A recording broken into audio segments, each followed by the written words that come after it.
Hello everyone, welcome back to the channel. So record store day was a few days ago now, since this recording of this video, and I'm just going to show you what I got and kind of my experience of the two record stores I went to. So the first record store I went to, they kind of do lining up the lines a little bit differently. So I've known this owner for quite a while now, and what they do is that if you they kind of have appointment times. There's like an 8, 8:30, 9 o'clock kind of time frame, and then you can just like pretty much sign up and like just go in. And typically, if they know what you want and it's not too much, they usually kind of set aside some records for you that from the RSD list. So that's kind of what happened with me. I signed up for 8:30, and they had a guy outside with the list. It was like, "You're on the list or whatever." I said yeah, and I got to walk in, but the store was still packed. So even though you have an appointment time at the set amount, they still let people in if they show up. So it's a little bit weird, but again, for the people that sign up on the list, they typically are pretty you know loyal customers and know the owner a good bit. So they usually kind of keep the record store titles that you want on the side, which is what they did for me. And I did pick up the two George Harrison Zoetrope picture discs here. So there is the Dark Horse one,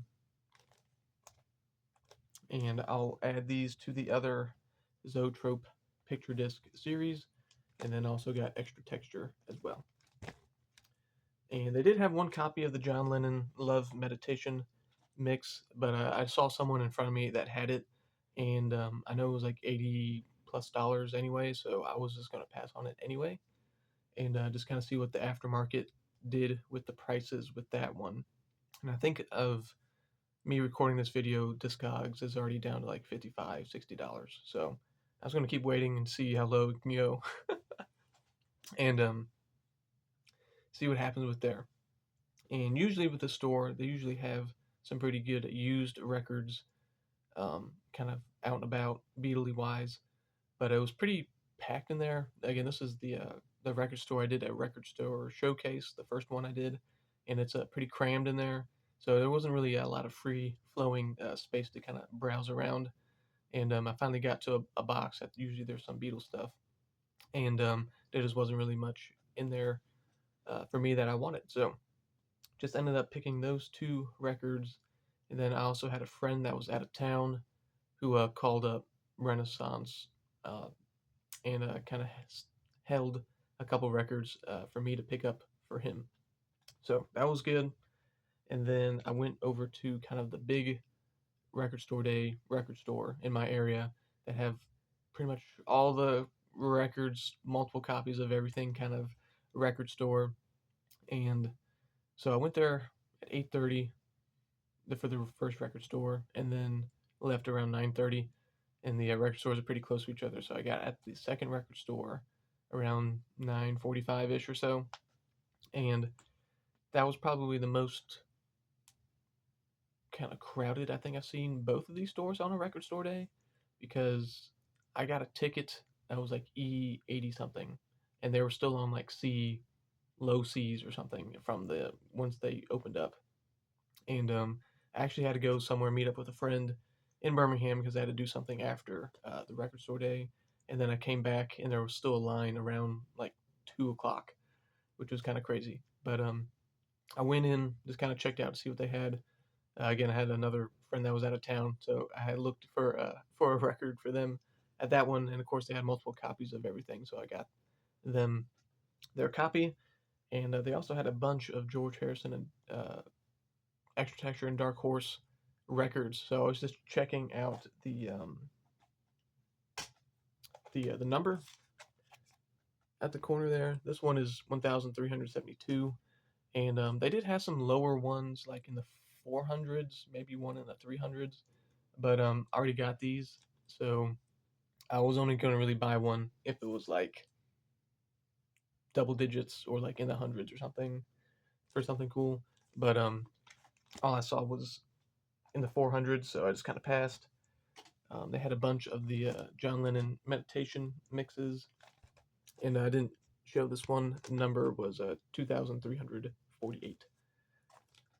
But yeah. So they had a bunch of the meditation mixes. I think they had like 5, 6 left, something like that. And I think they were priced at $80. And maybe they'll go down since they'll have hopefully a bunch of leftover copies. So I'll kind of keep an eye out for those. And they had their main store open with all the used and new records that they had. I kind of looked through them. Nothing was really catching my eye. There was a Paul McCartney 2 in the shrink with a hype sticker, but I already had a hype sticker. So I'd really kind of passed on that one. And I think there was a Ringo Starr 45. Um, it was from South Africa, which was kind of interesting, but it didn't have a picture sleeve, so I just kind of passed on it. But yeah, that was pretty much all the pageantry of the record stores I went to.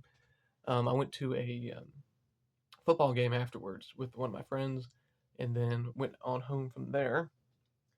And then I got some things in the mail that kind of bumped up the used records that I got on Record Store Day. But I'm only going to show this one because the other big package that came in is going to be a big Canadian update, and I'll tell you some stories about, or the story of how I got all of that in a future video. But finally, happy to have this in the collection. We got the Temporary Secretary 12-inch single. So this came out in 1980, and only 25,000 of these picture sleeves were made. So more limited stuff on the Record Store Day. So there's the back with a Secret Friend on it. It has like the 10-minute version of that. And of course, this is going to be on the Parlophone label here.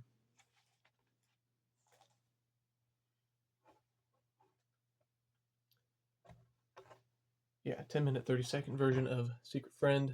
And yeah, I did listen to both sides there. So that was pretty fun.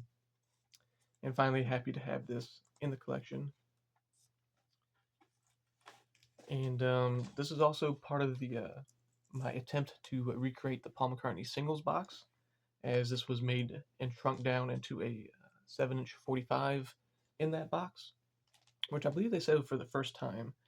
But I was doing a little research on Discogs. There is a 7-inch promo from the UK from 1980, so that's technically a 45, an original 45, but neither here or there. But there's also a reissue from 2003 of Temporary Secretary. That's like a limited edition to like 500 to 600 or something like that. But they're typically cheaper than the original ones. They just don't have a picture sleeve or cover to go with it. So that's pretty much all my Record Store Day finds there. And again, stay tuned for a big Canadian haul next. I'm also going to be out of town, so there might be another record store showcase that I can do from a record store that I like to go to when I'm in that town. So stay tuned for all that, and I hope everyone had a good Record Store Day.